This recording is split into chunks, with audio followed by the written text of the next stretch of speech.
here. Get real weird on the mic. Yeah. We might just fight. Yeah.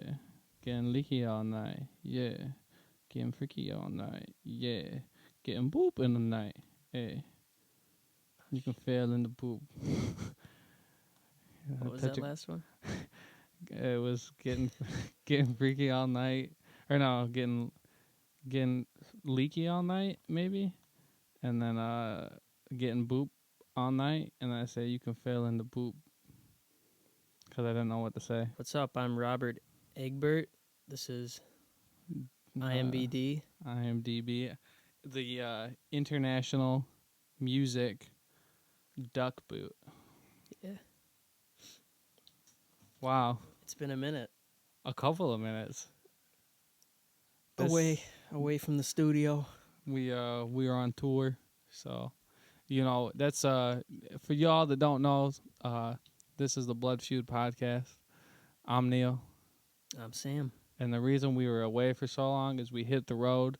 We did a little live show for Blood Feud where we'd just come on stage and we'd decapitate chickens. And most of the shows were secret, though, is the thing about the tour. Yeah, actually very little turnout for almost all of it. I think my auntie came out to one show. Yeah, it was not good. It was so embarrassing, you might say. Yeah, so we probably won't do that again. Maybe we will. Yeah, the shows were terrible. For now, we're doing this again. We'll go back. Yeah, we'll come back to the podcast. What was the last movie we did? So we did Baskin, and I'm going to be honest, I think we did that in March. And then we didn't upload it until last week. A week ago. About a week ago. So there was definitely, we were trying to build some hype. I think it didn't work. Well, yeah, we hyped up this release for 3 months, and nobody came to the shows. Nobody listened to the episode. So here we are with a brand new movie, an actual brand new movie. Right. This is current. We're not lying to you. Like, we posted the Baskin episode, and we were like, new episode. I ain't even lying. And we got a caller. Caller on line 1. That's caller on line 2? Straight from my basement, Davisburg, Michigan. Yeah, but we're gonna be talking about Don't Breathe this week, which is a new movie. It's a scary movie. Is it? Is it a scary movie? That's my question. It was billed as the scariest movie. From some I don't know if it was the scariest American horror movie. The scariest or something, American horror which is movie. funny because I'm pretty sure the dude that directed it is not even American. Well, I mean, he was born in Uruguay, so maybe he's American. But I would honestly say that I would go as far as to say that this isn't a horror movie. It's a thriller. Yeah, I don't know, but I don't know. What else are you gonna expect from, like, I don't know. You can't really follow what, like, those weird, like, testimonials. Yeah, it'll, like, especially for horror, because every movie is like the scariest movie since Dawn of the Dead, Nosferatu. So for this one, that's my commentary on the hype. Yeah, so directed by Fede Alvarez, who his most known thing, he directed the remake. I said redirected. He directed the remake of Evil Dead, which was all right. Which I'm pretty sure that was billed as, like, the scariest movie you've ever seen. Yeah, well, even watching the trailers and I'm kind of a phony here because I haven't ever seen Evil Dead. I didn't see the remake, but that movie looked scary. The remake looked pretty scary. Yeah, it was solid. It was really gory. Yeah, I enjoyed it. So one of the questions that I wanted to ask you at some point on this episode is, you've seen those movies probably. Did you see the old one? I just want to know how this movie stacks up against, well, obviously not the old Evil Deads, but kind of other movies that he's... I guess I was thinking this guy has, like, a legacy, and I guess he really doesn't, he does right? not at all. Okay. He's directed, like, one other movie. Okay, I was thinking about this wrong then, because I just was curious how this movie stacks up against that one, but that's not really that fair, because this is probably his second... Yeah, and it's not based on, it's an original script as far as I know. And okay. all that good stuff. Actually, yeah, Fede Alvarez wrote it, so I guess Interesting. Evil Dead was like his way of proving that he could do it, and Make now a he's movie. doing it. How was the script in that Evil Dead movie? I'm curious. Well, see, the thing with Evil Dead is like it's kind of like the originals are almost they're like a B movie. You know what I mean? Like they're kind of goofy. So I guess it kind of retains some of that. Like that movie came out 3 years ago, so I don't remember specifics, but it's a little goofy, right? Yeah. So Okay, so the remake is goofy too? it's got a little bit of goofiness to it. Like there's character, like, and actually that happens a little bit in Don't Breathe. Like there's characters that just like get, you know, stuff that like there's no way you would get up from. You know what I mean? Oh, and, yeah, yeah, realistically, and they like keep going. Yeah. So that's kind of like Okay. plays into that. But Okay. Cool. yeah. So if this is your first time checking out Blood Feud, welcome. If you're back after the hiatus, welcome as well. I guess we're gonna try to do a little bit different of a format, right? Yeah. We'll see how it goes. New year, new us. I've got a mustache now. I don't. I have a severe cold right now, though. So yeah. This is... So yeah, everything's new. So we figured we'd make the podcast a little new. Whereas before we kind of went like scene by scene in the movie and broke it down. I guess now we're just kind of talk about like overall stuff, and then if something's relevant, get into specifics, right? Yeah, I think so. So episodes might end up being a little bit shorter, but hopefully a little bit meatier, a little bit easier to listen to if you've already seen the movie, I guess.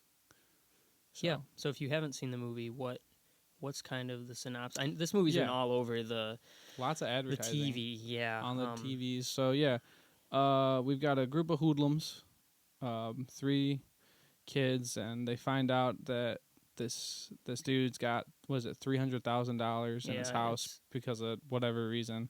He's a war vet, but he's blind. They find that out later. Actually, the trailer. Don't watch the trailer if you can get away with not watching the trailer for this. But he's blind, and they're gonna break into his house and steal his money. And as you can imagine, that does not go to plan. So I feel like if you just know that, they're robbing a blind guy, doesn't go as expected. That's enough to know. Like the trailer gives away way too much. Yeah, well, the trailer, there was. I mean, I'll talk about this more later, but wasn't one of the advertisements like the greatest twist in any. It does say that, yeah. So.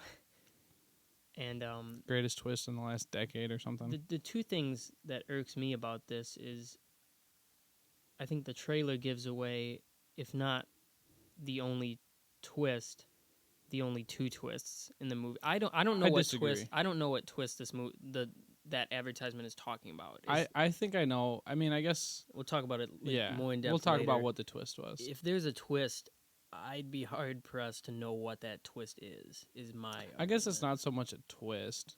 Like I guess the overarching twist is good, but the specific actual quote unquote twist is given away in the trailer. Yeah. But the more it goes into that, it does kind of get weird and interesting. But yeah, this is one of those films where if you watch the trailer, I think it's going to ruin... I mean, I still had like a pretty decent time during the movie, but it's going to ruin the movie, I feel like. Yeah. Anyway, so that's that. You said that the girl in this film, I got to look her name up. Jane Levy. She's in the Evil Dead remake. She was in the Evil Dead remake, and she hasn't really been in a whole lot else. Yeah, she was in some stuff I've never heard of. So I'm looking at Stephen Lang. Stephen Lang plays the blind man who doesn't have a name. Maybe protagonist, probably antagonist. See, that's the one thing that's weird about this movie is like there's really no like good character. Yeah. Like everyone's kind of a jerk, right? Yeah, I think I was going to say that to you at some point. On different levels, but I didn't like anybody in this movie. And I don't know if that's how like the director wanted me to feel, Right. Or if that's just one of the flaws of the film is you don't really care what's happening to these people because they're portrayed as bad people right from the get. Yeah. And they're not very smart criminals. And that's one of the things that kind of, as we just talk about general thoughts on this film that I really disliked was kind of the banter, especially at the beginning, just really at the beginning of the film, the writing to me it was pretty bad. Like just the Yeah, way I think the the whole dialogue. character of Money is kind Yeah, of whack. Money is One, his name is Money. yeah. Well, and then also this film is supposed to take place in Detroit too, which is kind of cool. That is the one cool thing. Well, there's multiple cool things, but I had forgotten about that going in, and then there's all these shots of Detroit, and I don't know. That's super cool for Michigan audiences. Yeah, kind of like It Follows. Yeah, but Little even more horror so. Renaissance occurring in Detroit. Yeah, well, I think this film is more Detroit heavy than even It Follows is, Yeah, well, which is cool. I don't know, maybe. I'm trying to find. So we've got Money, we've got Alex, and we've got Rocky. And Rocky is the female character. I guess she would be the protagonist. Yeah, and Money and Alex are the two male. Money is her boyfriend. Yeah, Money is Rocky's. And Alex, it's alluded to, has a little bit of a crush on Rocky. Yeah, in the not so subtle ways that I think one of the first things Money says is, "Hey, bro, that's my bitch in there." Yeah.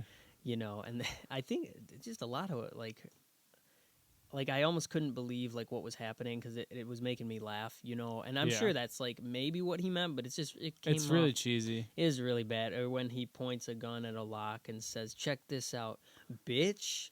And then he's like that gangsta shit, right? Yeah. It's just real cheesy. To me, it wasn't even like an ironic thing. I don't think there was irony in it. It was literally just I don't know how you sit down and write that stuff in a not ironic way.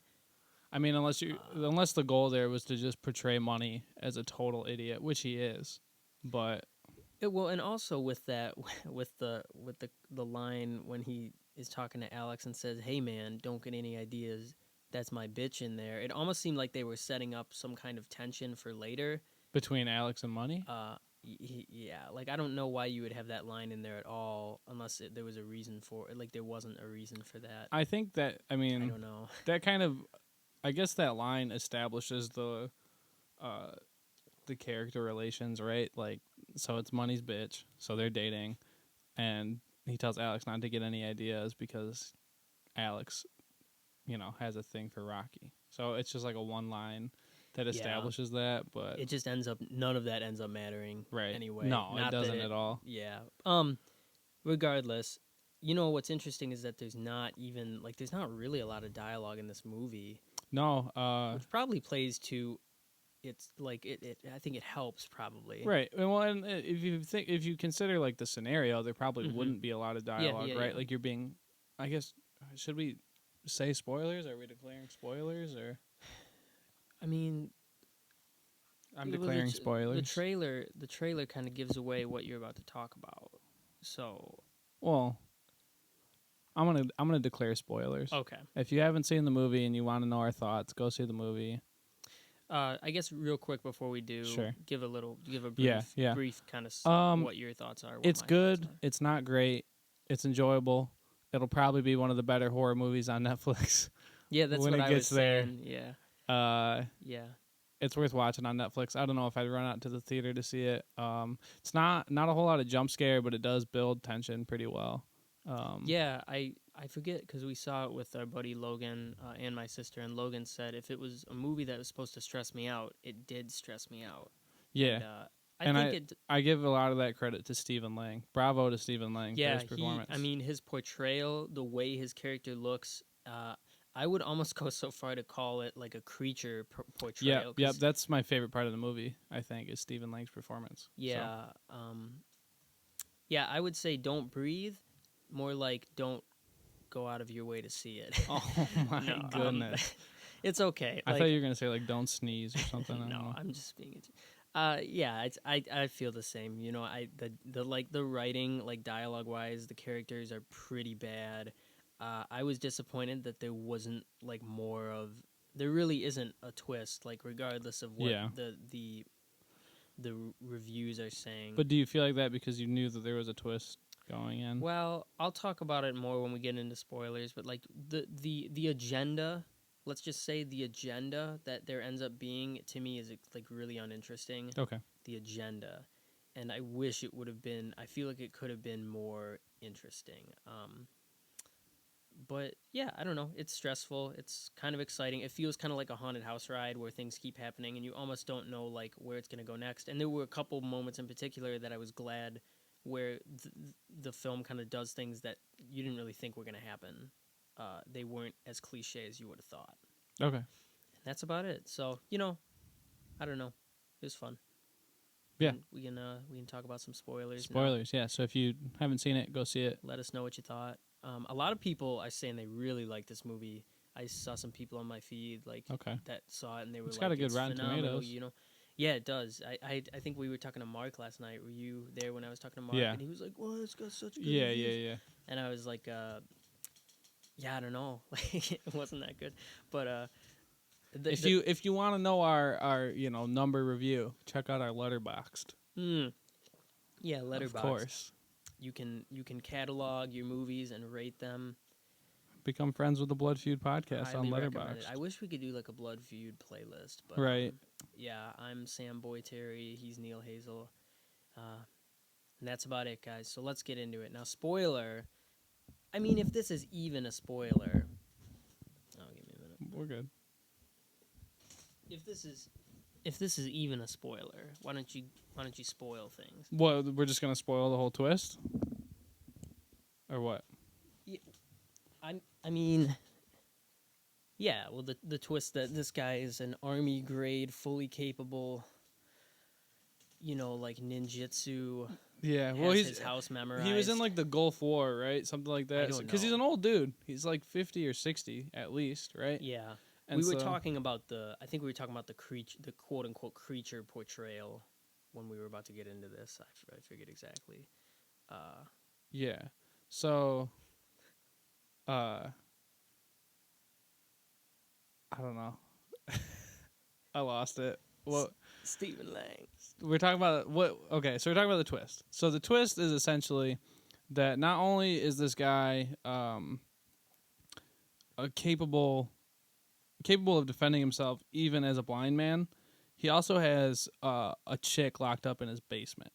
Oh, so you go. Oh, okay. So that's what I didn't understand. Right. See, what do you think the twist is? I thought at first I just thought that. See, that's what I don't understand. Like, is when they say the greatest twist, I think that in their terms, in these critical commercial testimonials that you see, I think the quote unquote twist is that he actually can defend himself. Which to me, I viewed the twist as the little girl in the basement. Yeah. In either case, how are either of those the greatest American twist in modern cinema? You know what I mean? Yeah. I mean, obviously it's an over-exaggeration meant to put people in the seats, but I could see how you could argue that the twist that he's like artificially inseminating these girls is kind of fucked up. Right. So the premise is, and I didn't think this was very interesting. Maybe some people did. It disturbed me. There's kind of a couple not so subtle hints throughout the film's first half that this man has lost his daughter. Actually, yeah. Well, it's not even so subtle. Like they outright say it. That's how he got his money. Is some girl hit his daughter? Yeah. Yeah. So, but if you want to talk about subtle hints, let's talk about when they first get into the house, and it does that long take. Do you remember that? Are you being ironic though? Because you're talking about when it like zooms in on the lock. Yeah, right? and it zooms in on the lock and the bell. It's so not subtle though. You know what I mean? Well, yeah, but you don't know what it's for at the time. Like obviously, like the characters don't notice it, and like the bell especially, I guess, was like the subtle thing. Where was the bell? I might not have even noticed. So the bell was connected to the girl, and when the girl moved, the bell rang. Oh. It was in that hallway. Like I thought he would be using it like to navigate the house, but no, he was using it to know like when that girl was like trying to escape. I don't think I actually noticed that, but I did notice the lock, and because I'd seen the trailer and they show you. Yeah, see the trailer. Trailer ruins it. Outrageous. So, if regardless of what twist the testimonials are talking about, the trailer ruins both of them. Yeah, you know what I mean? Yeah, in a way. Anyway.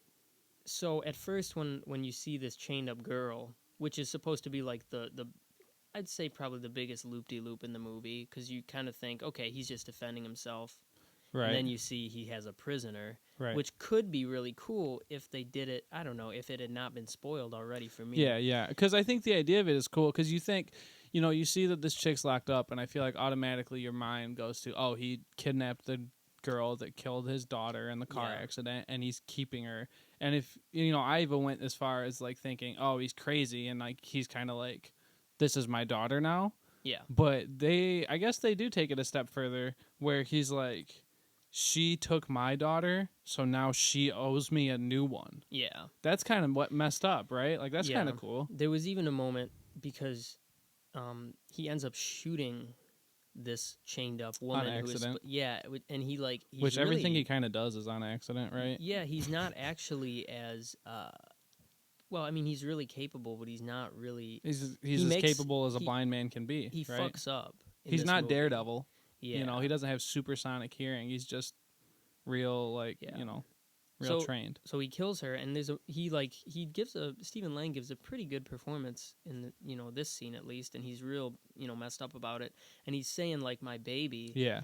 And see, that's where there was a moment when I actually thought, wait a second, and this is just me because I think the film is kind of unclear about who this girl is up to this point, and I'm almost thinking at that point like, did he like fake his daughter's death and he has her like, and this is his real daughter? It's not. Yeah, but yeah. There was some ambivalence about like what's actually going on, and of course once she's dead, he'll end up trying to get Rocky, an infant in another way, which was cool because she's like, I didn't do anything, you did that. He's like, yeah, but it wouldn't have happened if you didn't let her. Like, the way his mind processes this is like, it wouldn't have happened if you wouldn't have broken in, so when it's he your tries fault. to do the same thing to Rocky. Yeah, he's like, so now because you took the baby that she had, now you owe me a baby.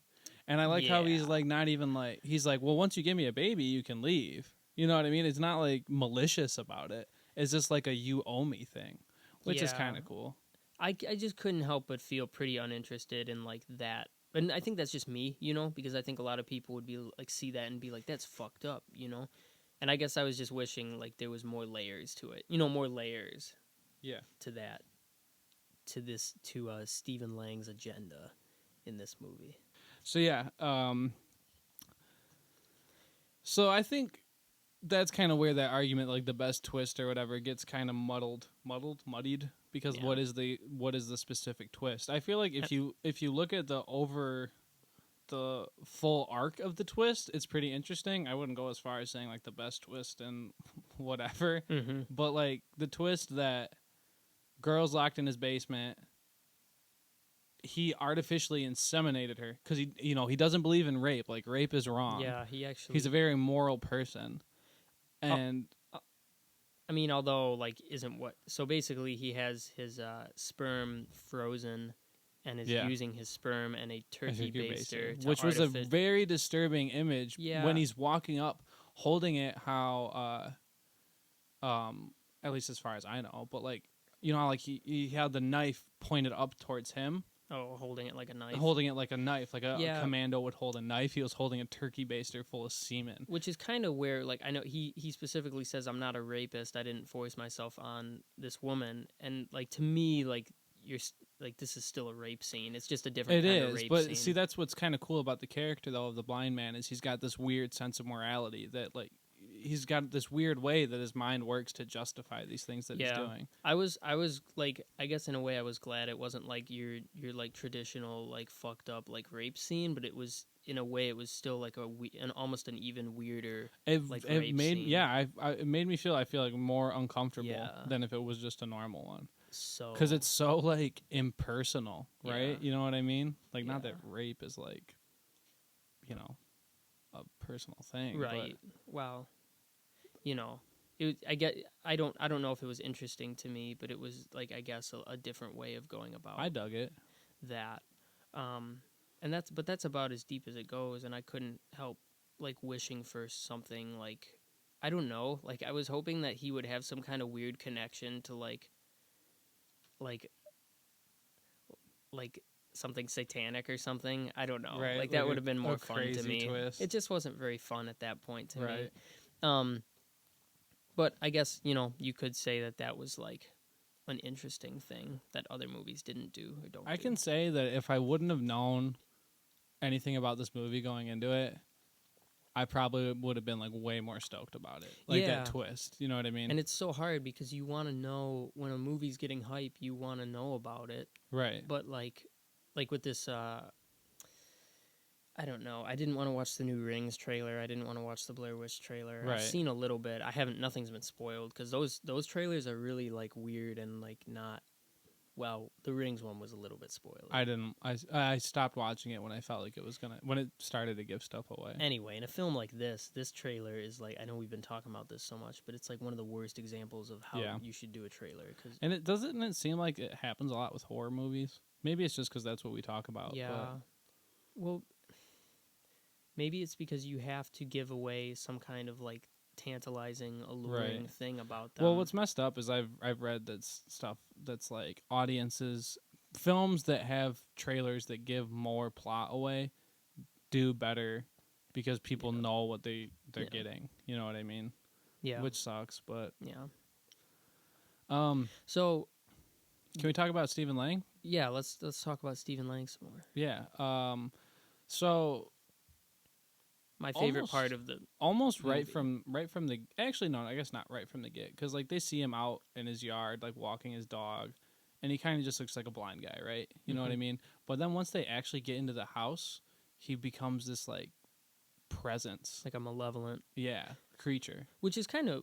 I'm not going to go on about this much more, but it was why I was hoping there was something more sinister going on. Sure. However, I think he does a pretty decent job throughout of creating that like really tense, and if there's anything scary, it's just him, the way he looks. The first time you kind of see him, really see him, and Money is trying to plant this smoke like silence bomb or like a sleep bomb, a knockout in gas. his room, and there's this creepy cartoon on, and he's no, sleeping. it's a video of his daughter. Oh, is it? Yeah, and she's like singing a song. She's You're like singing this weird little song. And he's like asleep, and then it cuts to Money planting the bomb, and he sticks a pen in. Also, during most of this movie, all the sounds are really exaggerated, especially in the first part. They're breathing, the pen going into this bottle, and of course, it's kind of like you're trying to. It's putting you in his Stephen Lang's world where everything is really loud, right? Or even the world of like those characters, because they know they need to be really quiet, and like. It's like that, you're up late at night and everything is so much louder because you're trying to be quiet. And for us as an audience, we're hearing all these noises and getting stressed out because we're like, they're so fucking loud. Like, don't do that. Right. Maybe. I think that's the intention. Yeah, it anyway, definitely is. Cuts to Stephen Lang. He's sleeping, back to Money, trying to plant this bomb, sticks the pen in, and then he puts the bottle down. And, like, I think this scene sets a really good tone for the movie when it cuts back to Stephen Lang and he's just sitting up, staring with right those him. Ghostly eyes. You get this. It's not necessarily a jump out scare sound, but it's like this very harrowing like bell toll sound. I don't remember it. A lot of the sound in this movie was so good, and just how there'd be a jump scare sound and it'd be like. It wasn't like that. No, it was just I remember because it didn't. Sound. Yeah, it didn't jump scare me. It was like dread. You know what I mean? Dread, and one of my favorite things about the movie was the sound. None of it was corny. I felt like it was all the sound was scarier than the movie. Like the sound, the music. I don't know if you felt that way. Yeah, I think Stephen Lang's performance is what did it for me. But regardless, the way that he's just suddenly there, awake in the shot, that happens a lot throughout the film, and I think those are some of the most effective scares. And I almost feel like going back to them being dumb criminals, it's like in that moment I was waiting for Money to just do something stupid, right? You know what I mean? Yeah. So I guess maybe that was the intended effect. Yeah. I don't know. Maybe it hit the right way that they wanted it to for us. Yeah, I don't know. And of course in that scene, they're still safe. But then after this scene, when he sets this like weird sleeping bomb, Stephen Lang goes back to sleep. Yeah. And this like smoke sleep bomb is supposed to put him to sleep. I didn't understand what that was. We don't even have to talk about it. It doesn't matter. But and they go back downstairs and they're just he's like, I got it, guys. We're all set. Right? Yeah. He's yelling. Him. They're like, what are you doing? He's like, fuck that guy. Yeah. I don't know how good the sleep bomb was supposed to be, but like, I think you just got to accept the fact that Money's an idiot, right? Yeah. Anyway, so I forget why we were talking about. Oh, just Stephen Lang. Just Stephen Lang. Yeah. And like throughout the movie, the way everything from like the way he walks, because he's got this very like he's on a mission at all times. You know what I mean? But like he doesn't know where he's going. Well, he does because he can like feel around. But there's like I think one of the coolest shots in the movie is when Alex comes back into the house because he gets out after Money gets killed. Yeah. And when he comes back in, he's like walking and he doesn't know what's going on. And like he's like looking to his left and he's walking down this hallway. And then when he like turns and the camera kind of like goes into focus, the blind man is walking down the hallway at him, and he's just on the other side of the hallway, like posted up. Yeah, like, some very good like. That was cool. Yeah. So stuff like that, and then I don't want to get too far ahead, but like in the basement when all the lights are out. This was probably one of the most unique. I feel like we should talk about that later because that's like we could talk about that whole segment by itself. But and then the other part I thought that really made him creature-like, which a lot of people kind of laughed at it in our theater. I feel like, and it was kind of goofy, but so they go down to the basement and they think they're gonna get out through this, storm. Oh, this was really cool. Yeah, the storm, whatever shelter. There's like a storm, like a storm entrance. Yeah, like to the basement. I don't remember either. But I was like, I'm sorry. Continue. Well, I thought they were actually gonna make it out. Me too. And I was like, so where's this movie gonna go now? Right. But they end up opening it and he's on the other side and starts shooting. And then when he walks down the stairs, he's got this weird like duck, crab, crouched because he's got a gun. Yeah. And then the more I thought about it, I'm like, well, that would make sense if like that's how you were taught to walk downstairs as like a Marine or whatever he was, right? Yeah. Because you'd want to be able to see while you were going down. So, but like it's not a normal way that someone walks, so it does look very creature-esque, right? Yeah, that scene too. Like when I said there were a couple scenes that like pleasantly surprised me. I thought that scene, they're fumbling with the lock trying to get out. He's like behind them. And like I just thought they were going to make this like barely escape thing and like get out, but then something else was going to happen. But Stephen Lang, because the house is kind of like he just glides around it. Yeah. He could be anywhere. And the film does a really good job of not letting you know where he is. Right. And that's really good. And so he's of course on the other side. And I was like, this is cool. Like I didn't think that was gonna happen. And then like they come down and they're like really close to each other though at that point. You know what I mean? Like in that vicinity, but because he can't see, he can't really like kill them. You know what I mean? Like in a normal movie, if like the killer gets that close, like you're kind of in trouble. But in this movie, like they can get real close to the killer and like not have it be game over. Anything else you wanted to say about Stephen Lang? Just the one shot toward the end where he is supposedly defeated and he kind of falls into the basement, falls on his gun, and he's supposed to have died, and Rocky shuts the cellar door on him, and everything is black except for you see these two little starry twinkles in his eyes. His eyes were really creepy. Yeah, that was cool. Really like bravo to the makeup department. Oh yeah, for that. No, it's just I think that like hit home that this guy, and that was why I wish there would have been something else like even more inhuman going on with him, because he's really inhuman seeming, and there's times when the movie tries to humanize him, it tries to dehumanize him, and I just don't know how I'm supposed to feel about him. But overall, probably if there's a reason to see the movie, it's to see his performance. Yeah. Let's talk about some other stuff we liked. And then we'll get into stuff we didn't really like. I want to talk about the scene in the basement, the blackout scene. Let's do that. So this is right after Stephen Lang comes down, shoots his kidnappee, and kills her. And kidnappee, And Rocky and Alex are trying to go back the other way through the basement and go up that way. Talk about another scene that the trailer totally gave away. One of the most unique scene in the movie, I'd say. Because Stephen Lang turns out the lights out. Yeah, and in the trailer you'll hear him say, "Now you're going to see what I see." That, of course, is not in the film. Because it wouldn't really make sense for him to say that. Yeah. I think it's a kind of a cool line, but... and then the way... You know what it reminded me a lot of is that scene in Silence of the Lambs. When it's been a minute since I saw that movie, but when she gets like the night vision camera. Yeah, but this isn't night vision. No, it's cool. It's a weird. It's like kind of a perverse. You can see how dilated their pupils are. Yeah, it's like a negative vision almost. Yeah, and they're fumbling around, and it's real cool because this is where the blind man is walking through, and his basement is like a maze of shelves and dead ends and stuff like that, and he's walking through, and he's got all these little things that he does. He like walks past a fan, which they showed this in the trailer too, but he walks past a fan and he's reaching out for it and he feels it, and as soon as he feels the fan, he like turns. So he's got these little like reminders, like clues, landmarks, yeah, of how to navigate his house. and like he reaches up and like touches a pipe, or you know what I mean. Like I thought that was really cool. Yeah. And then there's also the part where Rocky gets like real close to him, like she's about to bump into him. Yeah, and that was real cool. Yeah, it's like I've never really seen anything like that in a movie, and again, there's some really good ideas happening.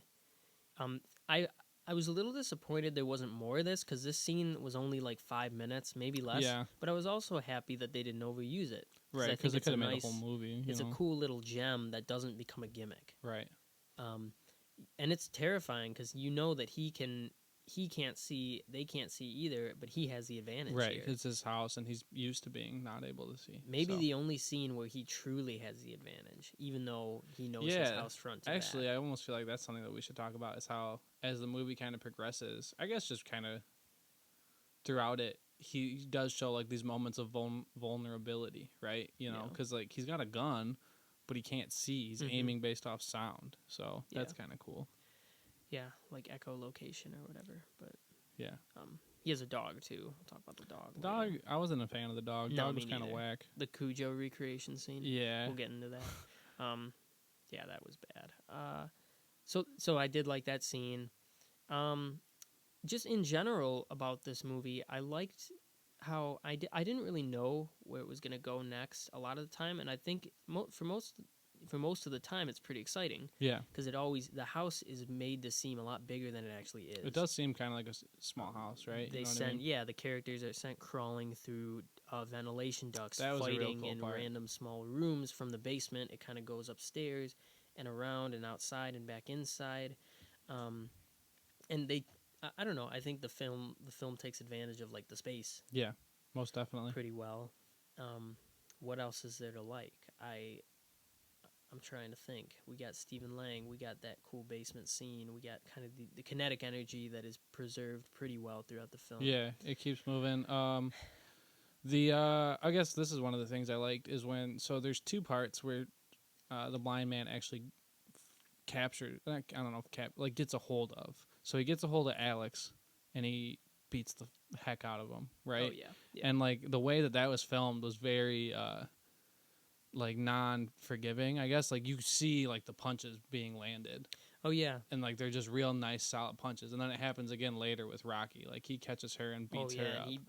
And like I thought it was cool that they didn't shy away from showing that. Yeah, I didn't think it was like uncalled for, but like I think everything that, he gave it to Alex, and then he kind of gives it to Rocky a little bit, and like there wasn't any bias being shown. Yeah, I mean like he gives it to Money, just pretty quick though. Yeah, Money gets taken out. Which I thought was also kind of whack to give away in the trailer. Did they give that away in the trailer? Yeah. Oh, yeah, they did. Terrible. But if there was any character I didn't want to see more of in that film, it was Money. So I kind of felt okay. But again, it's like, did you want me to hate this character? I don't know. I don't know who you want me to hate in this movie or like, or should I like anybody? Well, then should we get into our dislikes then? Yeah. What's your first dislike? My first dislike, I guess, would be the dog. Okay. I thought the dog was kind of annoying. Like, so this guy's got a dog, and like, there's like 3 or 4 times throughout the movie that the dog like chases them, and they have to outsmart the dog. The only part with the dog that I liked was when she goes up into the ventilation shaft and the dog chases her up there. Yeah. And the way the dog crawls through, like this real low crawl. Scary. Yeah, I thought that was kind of spooky. But the rest of it, it's just like, it just seemed like, I don't know. I think they needed something else. Yeah. There was one other time when they came up from the basement and they had Stephen Lang trapped down there for a second, and then the dog was there. And they're trying to get out the door. Yeah, and in that case, it made it so the tension didn't go away. Right. Because they're like, okay, we got a second, and then no, we don't, because the dog's right there. Which maybe, I don't know, maybe it would have been better if they had those moments of relief, right? You know what I mean? Like, you're like... Because, I mean, what did we say? One of our favorite parts is when you think they're about to get out and they don't. Like, maybe that would have been cooler without the dog. Yeah. I don't know. Yeah, I don't know. Especially with the dog. We'll just keep talking about the dog. How many times can we say dog in a single episode? I don't know, dog. Let's find out. Dog. Randy Jackson is actually a special guest this week. Welcome, Randy. Oreos. Oreos. There you have it.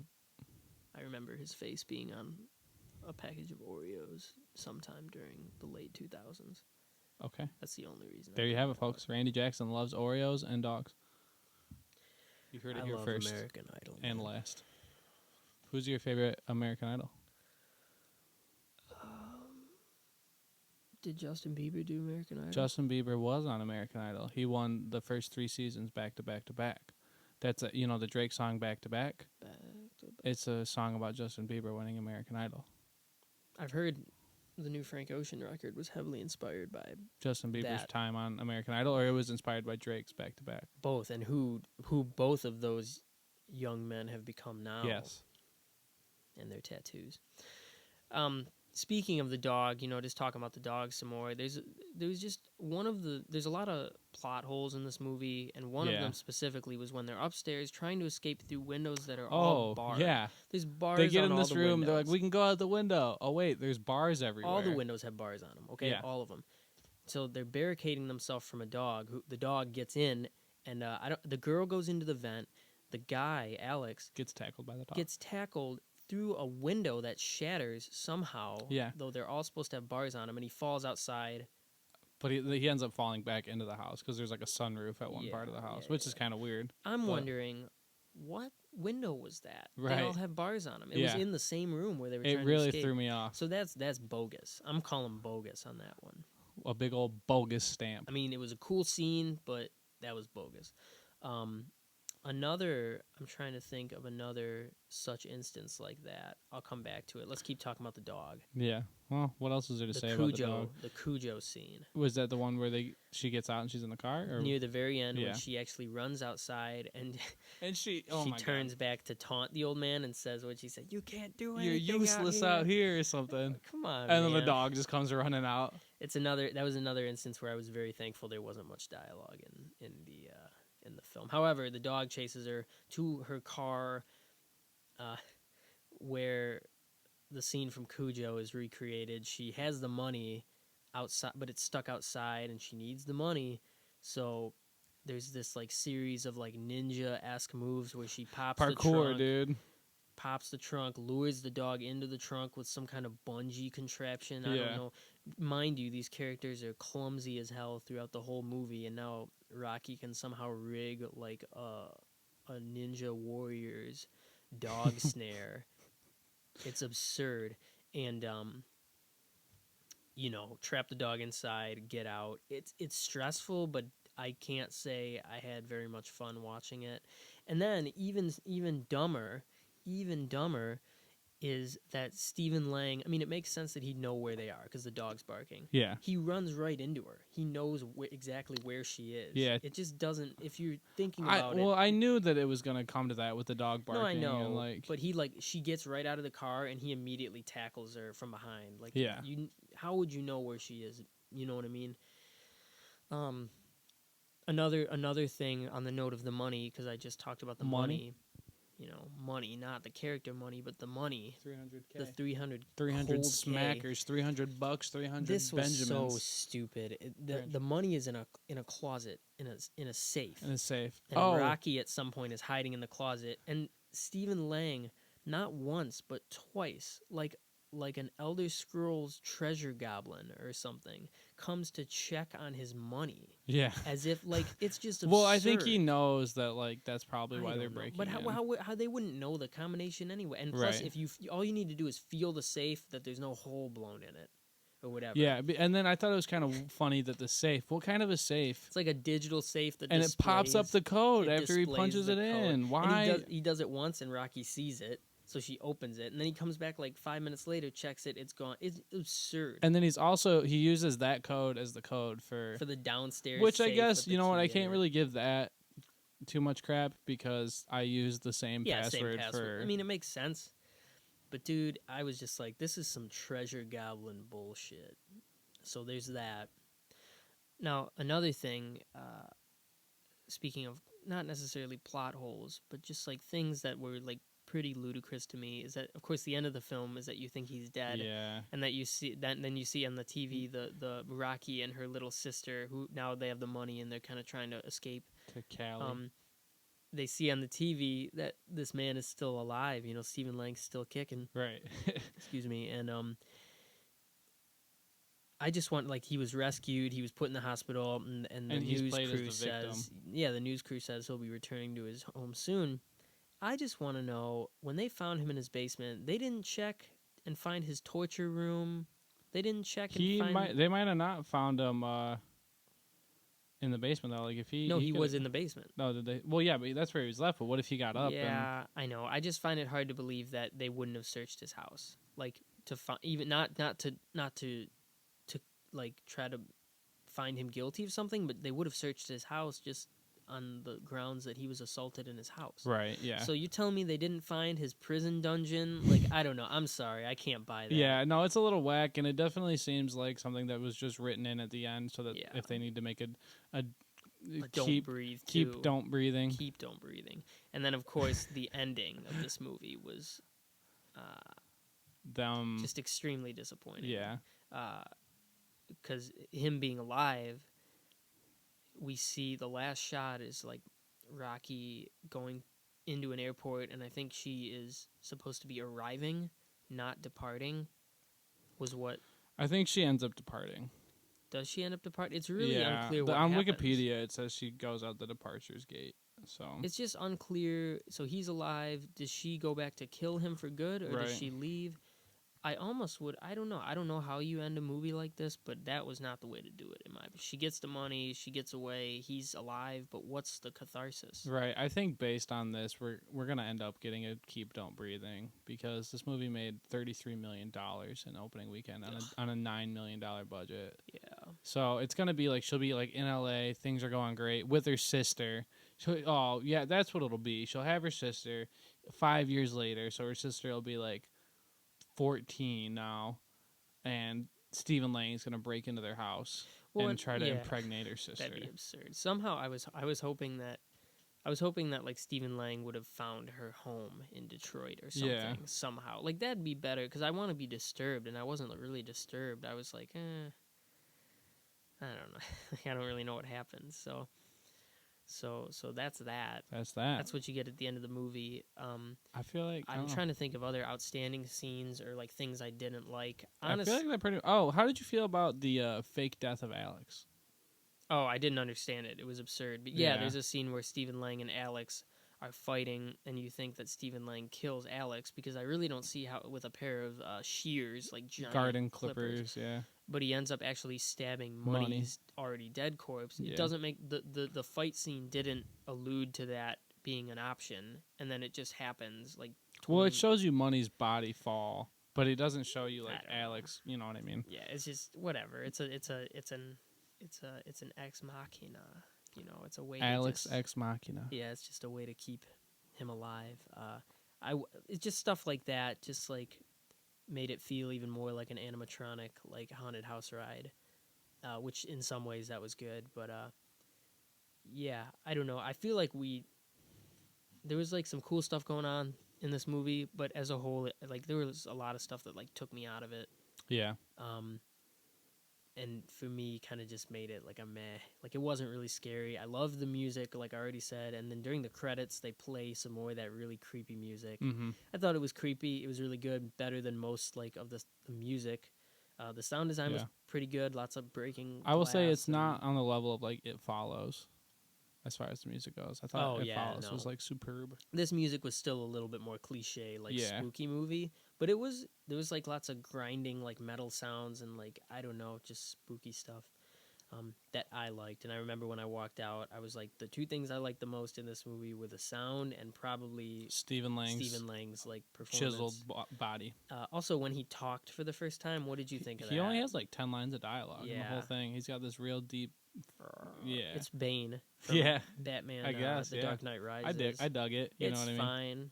It was a little cliche, especially when he's talking about like there's not much a man can't do once he's stopped believing in God. I thought that line was metal, dude. I know, but like so metal, so cheesy, but still. But all he's doing is like putting his semen on people. Like it's not that cool. Yeah, like, I guess it doesn't. Calm down, right. Stephen Lang. Like you're not doing that sweet of shit in this movie. That's all I'm saying. Although you are, you know. Stephen Lang the actor is. Stephen Lang the character is not. Yeah. So I don't know. In the end, for me, like there wasn't really enough like happening, but there was a lot of stress and a lot of excitement, and like I think I had said like this is definitely going to be on Netflix, and like you said, it'll probably It'll be be the one of the best better horror movies on Netflix. Yeah. movies. And that's Don't Breathe. I don't feel compelled to talk about too much else. I don't know. It's fun, I guess. I found myself like not necessarily laughing, but kind of irked by a little bit too much to like really enjoy this movie. But yeah, I don't know. Yeah. I guess that's it, right? I mean, yeah, if you feel different, leave a comment. Yeah. Let us know why you think this is one of the greatest American horror movies with the greatest horror movie twists in recent times. But yeah, we're glad to be back. Hopefully we can get back into our regular schedule on Blood Feud. Gonna be doing Blair Witch next. Ideally, yeah, unless Hopefully. because that doesn't come out for another 2 weeks, so that's a little bit of a big break. Unless we find something else that we want to talk about, which we might not. I don't know. Lights Out. Lights Out, baby.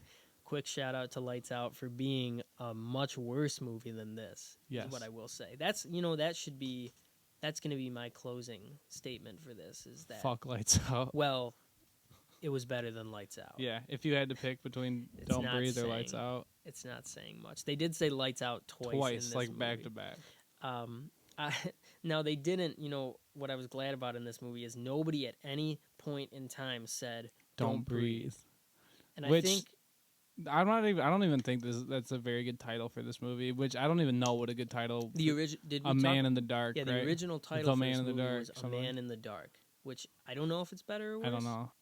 The last thing I wanted to say real quick is that the whole idea of like "Don't Breathe," I think I was biased because of the title, but like I don't know, the film kind of picked and chose when the breathing mattered and when it didn't, because like their breathing is so loud throughout the whole film, and there were only a couple times when Stephen Lang could actually hear them because of it, and a lot of times like when he's coming right at them in the hallway and he somehow doesn't hear them shuffle to the side. Like I don't know, man. Yeah, I don't know. You gotta I liked those scenes, but you gotta justify why he can't hear them in that context, but he can hear them breathing across the room in another it's just context. because it's a movie, you know what I mean? Yeah, sometimes though. I know, but sometimes I can't buy that.